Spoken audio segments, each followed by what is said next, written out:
Hello everyone, welcome back to Lucky Loads 15 again, and it's that time of year where it's the Cheltenham Festival, and it's crept up on us really quickly, to be honest. It only feels like last year that it was the Cheltenham Festival. It comes around really quickly, but throughout the next week we'll be doing a video each night where I'll be going through each of the day's races in order, and I'll be giving you a selection for each one of those races, and hopefully by the end of the week we would have accumulated a nice bit of profit and had plenty of winners and success along the way. So without further ado, we'll get straight into tomorrow's selections, where it's day one of the festival tomorrow, and the first race on the card is the Supreme Novices Hurdle. Now I think this is a really hard race to get our teeth stuck into this year. You could make a case really for quite a few of these that are running tomorrow, but the one that I've come down upon is Angel's Breath. I want to take on our dancer. I don't think he'll win the race tomorrow. Betfair hurdle winners don't have a very good record in the race at winning the race anyway. They often make the frame, but they don't have a great record at winning the race, and I think they're quite exposed normally when they come into this race, and I think you're always looking at something that's coming through the neck, something under the radar, and the horse that I think still on an upward curve is Angel's Breath, and he's going to be our selection tomorrow. He's 9-2 currently with bookmakers at the moment. He's trained by the champion trainer Nicky Henderson, and his main #1 jockey Nico de Boinville is booked for the ride. Now this horse, they think quite a lot of, really, his stable do. They entered him in a grade 2 at Ascot for his first ever run, where he was very impressive that day. Even though he didn't jump many hurdles, he did the job very impressively, and he beat a nice horse of Paul Nicholls on debut to show that he definitely had some class about him. He then had a couple of issues where they couldn't get a run into him, but they finally managed to get him out for the Dovecote hurdle at Kempton, where he did show quite a bit of class that day. The way he finished off his race, he was a little bit outpaced, going down the back straight and then turning in for home, but he finished behind Southfield Stone, who finished third in the Tolworth hurdle, who was no bad horse.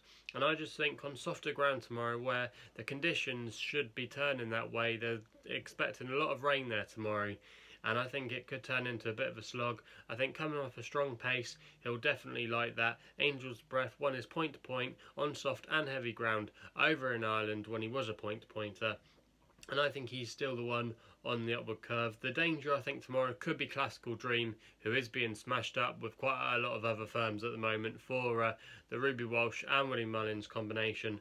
But for me, Angel's Breath it is. I think even though Nicky Henson hasn't had the best record in this race throughout the years, there's been talk, obviously, you've got the likes of Sprinter Sacra beaten Buveur in this race.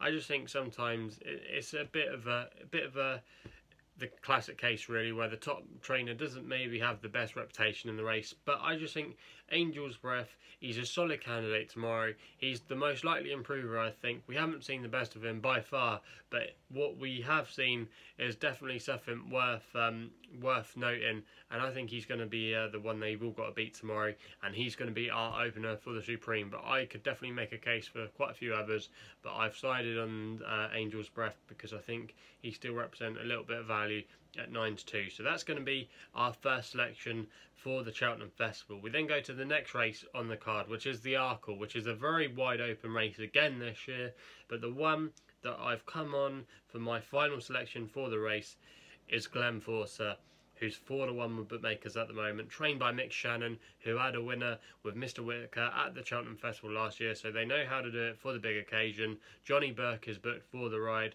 Now this horse is yet to be defeated over the chase obstacles, and actually has a similar profile in the fact that Altior and Footpad, the last two winners of the Arkle, they are unbeaten coming into this race, so a bit of a similar trend there.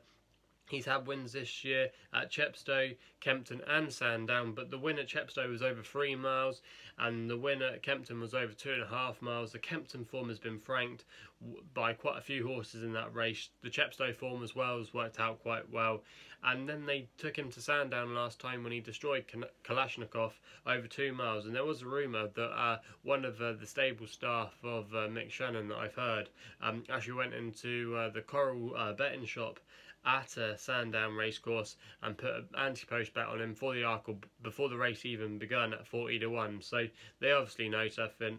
They really fancy him, and I think tomorrow they'll settle him just behind the pace. And I think if his jumping stands up like it has done so far, he could be very hard to beat, and he's very dangerous, and he'll like the soft conditions as well. So no problems for him there, and he's going to be our selection in the Arkle. For the Ultima handicap chase, we'll be back Shantu Flyer last year, and I'm hoping for another good shout because he finished second. And the one I really fancy for this race, and I have done for the past few weeks, is Mr. Whittaker. I'm on him at 20-1, but you can still back him at 8-1. You can get 6 places on the race with Sky Bet, and definitely a great each way bet tomorrow. Trained again by Mick Shannon, funnily enough, and Brian Hughes is booked for the ride this time, and he actually rode Mr. Whittaker to victory in the Close Brothers handicap chase last year in very good style. It was a very game effort to beat Rather Be, and he definitely liked the battle in that race. And I think stepping in up in trip tomorrow is definitely a positive mention there. He's related to Broadway Buffalo, who is his half brother, who finished second in the 4-miler at the Cheltenham Festival a few years ago now, and that's not really going to be a problem for him because he's got stamina and abundance in his pedigree, related to plenty of stairs, and I think that'll definitely suit him. He'll like soft conditions as well because it was soft at the festival last year, so no worries there. I think off a mark of 151, he's still got room for improvement off the mark, and I think he's going to be there or thereabouts tomorrow when it comes to the winning line, and I think he's a great bet. Now, the big race of the day, the Champion Hurdle. Very difficult race to work out, I think, but the one that I've come down on because I just can't have Apple's Jade and I can't have Lorena. I just think they'll get found out in this grade. Apple's Jade, I don't think runs her best races at Cheltenham, and Lorena hasn't even beaten a male horse yet, which I think is a little bit worrying, and I think there's too much hype around her. But I think that those two could possibly go off shorter than Buveur tomorrow. Now, I've backed Buveur at 11-4, and I think that could be a very good, tasty price in the end. Trained by Nicky Henson, Barry Geraghty's booked for the ride in the colours of JP McManus. They're looking for their 3rd win in the race in consecutive years to be on the likes of Isterbrack and also as well See You Then.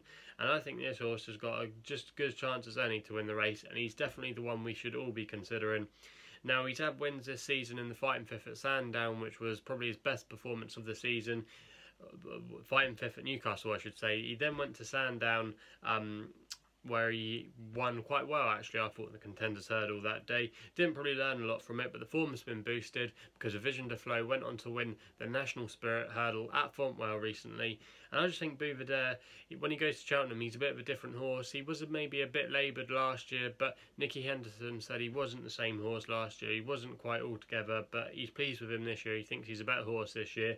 He did lose at Kempton, but I think the race, the tactics didn't really play out to him that day, and I think the softer ground will definitely help his ability tomorrow as well. I think he'll revel in it. I think he doesn't want too much of quicker ground. He wants soft and heavy ground because his jumping, that's where it's done for him normally. He normally gains a length over most of his rivals at his fences, and I think he'll come off a strong pace tomorrow, which he should get from Apple's Jade and Global Citizen. I think Barry Geraghty will deliver him at the right time, and he's going to be my selection for the Champion Hurdle. We then go to the Mares race, which is the next race on the card.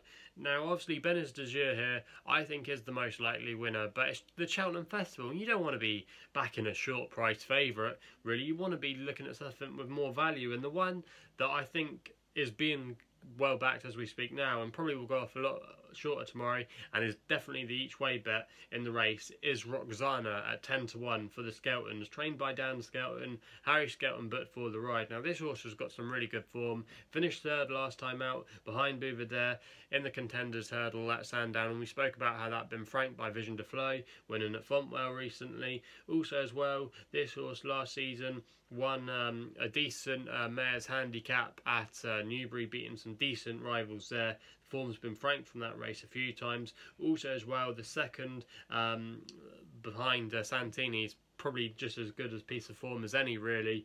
She did really well last year, over 3 miles on soft ground to finish within a few lengths of Santini. And I think the soft conditions tomorrow, the 2.5 miles, she's proven at the trip, proven in the conditions. I think she could take a lot of beat in tomorrow compared to the rest of the field if she turns up on her A game. I think maybe Bénéz de Joux might just have too much class for her. But saying that, Bénéz de Joux didn't win by too far last time, but I think Roksana tomorrow is a good each way bet. I think will definitely make the frame. Skelton's have been so sweet on her, and even Harry Skelton said that this was probably one of his better chances of getting a winner at the festival. So for me, Roksana, she's going to run a great race in my opinion tomorrow, and I think she'll be there or thereabouts. She might not win, but she'll definitely make the frame, and at 10 to 1, if you can still get that, that's a good each way bet. We then go to the 450, the Close Brothers Chase. Now the horse that I like here is Highway 101, who's currently 12 to 1 with bookmakers at the moment, trained by Chris Gordon, who I've done a couple of stable visits to him in the past, and he's always really rated this Highway 101. Tom Cannon, his main man, has booked for the ride tomorrow. Now this horse ran, I thought, a career best over chase fences so far when he finished second behind Kilda's start, giving him a bit of weight at the Cheltenham trial meeting over 2.5 miles last time out. That was the first time he'd been tried at that trip, and I think he'll be crying out really for a bit more distance in his races compared to the 2 miles he's been running over. He's got it in his pedigree, and even the soft ground I don't think would hinder him tomorrow.